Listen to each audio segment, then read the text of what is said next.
Ate National Coordinator for Order Persons agambye muwagire enteekateeka ya Nabagala process ya PIGRO kuba gavumenti egimanyi.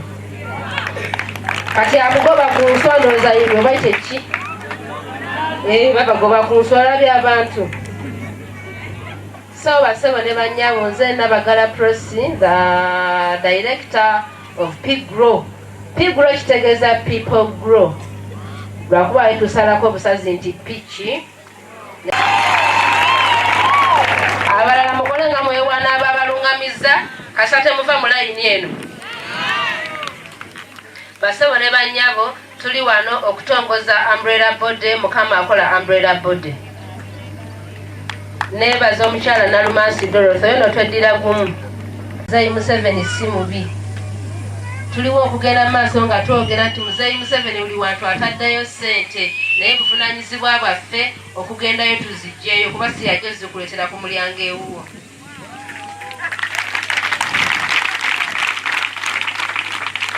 N'ababagamba nti atufuze bubi kyokka bo bali ekyemisana n'ekyeggulo oba tebabagamba nti mujje tubatwale wana bamusobole okulya ekyemisana n'ekyeggulo. We are here to amplify you to government's programs. Kwa tuli wano kubabuusa nti ku district eriyo ebyammwe ne mutemutyayo mugende mukole ki mubifune. PIGRO mulimu gwayo omukulu kubagatta kubakwanaganya na government program era nze program mobilizer mu NRM Elders Ridge. Director wa People Grow Development Initiative Network Uganda ate nkola ne NRM Elders Ridge nga program mobilizer. Abantu bamuluka gwe Kamengo muluka gwe Musa mu Mpigi district oba ebina bene biri mu Mpigi ekisookera ddala ntandibata okufuna kubanga bakola ebibiina abamu nga bagwamu amaanyi mu gavumenti tebayambye. Abalanga certificate zizagwako abalanga babisuula dda abalanga bagwamu amaanyi abalanga tebakola na bwegasi naye okuyita mu PIGRO ntambudde nga mbateekateeka n'okubazzaamu amaanyi nti baddemu banyigize obwegasi kubanga mwe muli amaanyi tuli wano ku experiencing power behind unity kubanga gavumenti etulowoozaako era etumanyi naye tosobola kulowoozaako nga muntu omu wabula ewaabo abeegattidde awamu. So kaakati we amplify these people ku programu eza gavumenti nga tutambula district by district okubabuulira nti mugende mu accessinge programu ezo zeeteekayo mujja zifunamu. Ate nange ng'owa people grow director yennyini nange situdde nina enteekateeka nene nnyo okuyamba bannabwegasi kubanga nakizula nti mwe muli amaanyi tosobola kutuuka bwomu unless ng'olinde banno.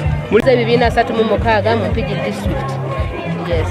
Nnyini bibaddengawo okwonoona n'okusiiga enziro ebibiina n'obubondo obujja bumerukawo naye nga nze director kizibu kyakunkonvinsinga nti kino weekiri nga ate tekiriwo njawula amazzi ku mata era nafungiza okulimbulwa obulimba bwonna obuli mu gavumenti ya muzeeyi n'atumya abantu egindi ne babajja Kasese ne babaleeta emusa n'abajja emusa ne batwala eka yaabwe. Ffe twagala beebe mwennyini ebibiina byennyini era nkola okulondoola okulaba nga ddala certificate gye bampadde mweri mu system n'abatagirina bateekateeka okulaba nga bagifuna ddala mu butuufu bwabyo.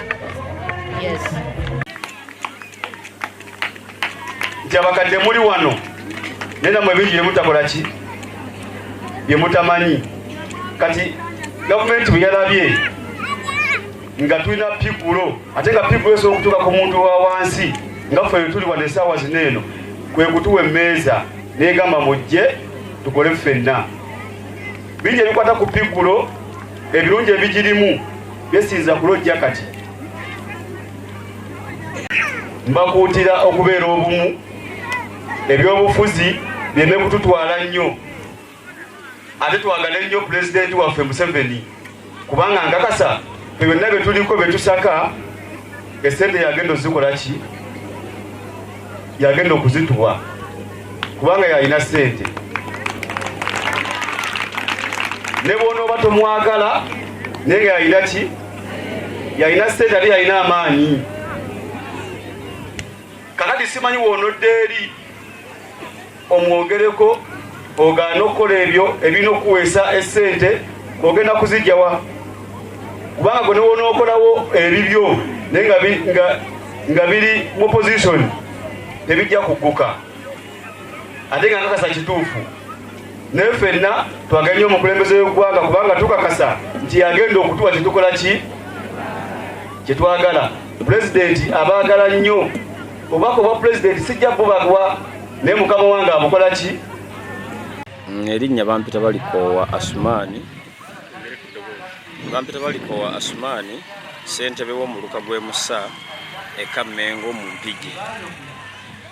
Ekyamazima amawulire gano nga ssentebe w'omuluka PDM enkwatirako ddala nga coordinator waayo bwe nagafunye entandise okunoonyereza kubanga sente ze tulinawo already sako yakawaako abantu 11 kati njagala kufuna exactly abantu abafunye sente ezo ddala nga bava ku byalo ko kwennyini kwe bava n'amannya ago kuba amawulire gano ngafunye nti sako yennyini ebaddemu obuzibuzibu abantu nga 2 babadde batuula n'abantu abalala aga nti bava Kampala abamu bakulu ku Gombola abamu bakulu mu gavumenti ng'amuga nti ono muntu wange oba muwala wange oba mwana wa senga wange naye mbadde nkusaba mukkirize mu muteeke mu kibiina gundi afuniremu akasente.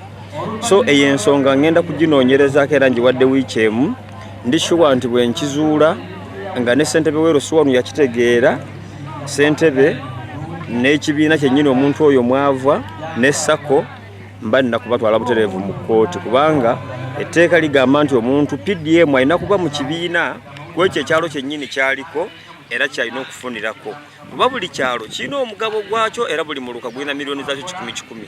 Kati kiba kyabulabe nnyo omuntu okukwata omuntu okuva mu muluka omulala oba mugombolera eddala omuntu n'amuleeta ng'akozesa amaanyi ge mu gavumenti n'amuplantinga mu kibiina ekitali ku kyalo okwo ate n'asobola okutwala akakadde kano aka ssente.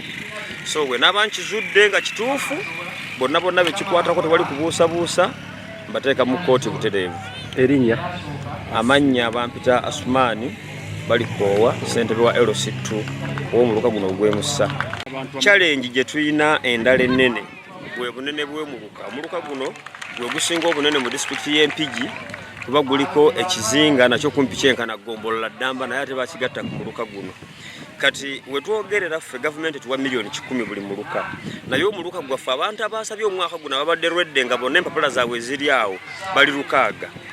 So olina okunoonyako ku lukaaga okwo ofuneko abantu 10 kyeva olaba nti nnwana nnyo okulaba nti akakadde kano akamu kagende mu muntu w'omuluka guno gwennyini kuba abantu bangi omuluka munene nnyo ate nga ssente gavumenti zeetuwa ntono nnyo era wano wetusabira gavumenti etwongereko kasente era gavumenti ekkirize omuluka guno gusalibwesalibwemu saavisi eno esobole okuyamba bulungi Bannayuganda, Bannamusa, Bannakammengo. More especially ewaffe eno Musa singa ekizinga kisigala kyokka ne guno gw'olukalu ne bagutemamu emirundi 2 saavisi eyinza okuba nga eri kaleekaleko naye olaba nti demand nnene nnyo ate ssente gavumenti zeetuwa nga zeezo zenkanankana n'emiruka egimu egiina ebyalo 5 4 3 kyokka ffe tulina ebyalo 15 ate ebinene nnyo ekyalo ekimu kyenkana mu Lukamulamba ekyalengi gye nnina eyo omuzebwa ng'abalunzi b'enkoko ebiyumba balina bitono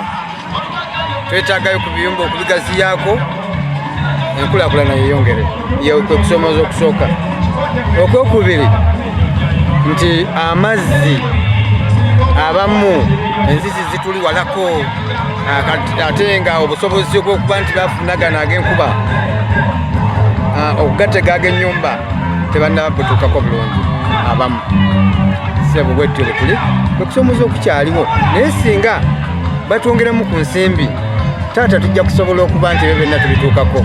Oyogedde waliwo enteekateeka ya gavumenti eya PDM eno yo temugikozesezza sebo enteekateeka ya gavumenti eya PDM bannaffe abamu bwe batuukayo ekibiina oluusi kibeeramu bantu bammemba bangi naye tebagifunamu bulungi kubanga abamu batambula nnyo ne batafunamu ne batuukayo ate muddeeyo mujja kudda olunaku bwe luti ne bakoowa nga tebagifunye naye ate ne tuwadde essuubi kubanga singa tuba n'akasente akaffe ne kabeeramu mu gurupu nga twewola ne tukozese ne tuzzaamu bammemba tujja kubuna bulungi nnyo era tube nga tutambula bulungi. Erinnya nze Fred Lowa. Erinnya lyange mpitibwa Omulongo Kato Paulo kansala w'omuluka gw'e Musa era nga nze vice ssentebe w'eggombolola y'e Kammengo naye ebyo byonna eyo propaganda kyeboogera kubanga nze chairperson wa SACCO y'omuluka gw'e Musa mukyala wange ate nga ffe tuli ba gavumenti eno eri mu buyinza tuli be NRM twagala nnyo okwextendinga service delivery buli muntu wa wansi emutuukeko. Ekizibu kye twasangawo kyali kimu ti ssente ntono okusinziira ku financial ya gavumenti zeetuwa milioni ziri 10 tuzigabira ebyalo 15 ate nga population nnene kati abantu ne batabeera abamativu mu ssente ne balowooza ti ssente tuzigabiramu abantu abaffe betulowoozaako ne naffe ku feezi eno twatudde ne ba SACCO leaders ti ekitundu ekibenefitinzeeko ku ssente ennyingi nnyo tukigemu tugabireko n'ebyalo ebirala nabyo bifune service delivery nga wakyenkanyi. Bagamba waliwo abava mu kibuga nga bamaanyi oluusi mu gavumenti ne bateekawo ebiragiro muyingize abantu baabwe ku mpaka ne bafuna ssente mugenda bayamba. Ekyo si kituufu, eyo bayita politics ayingira mu nkulaakulana.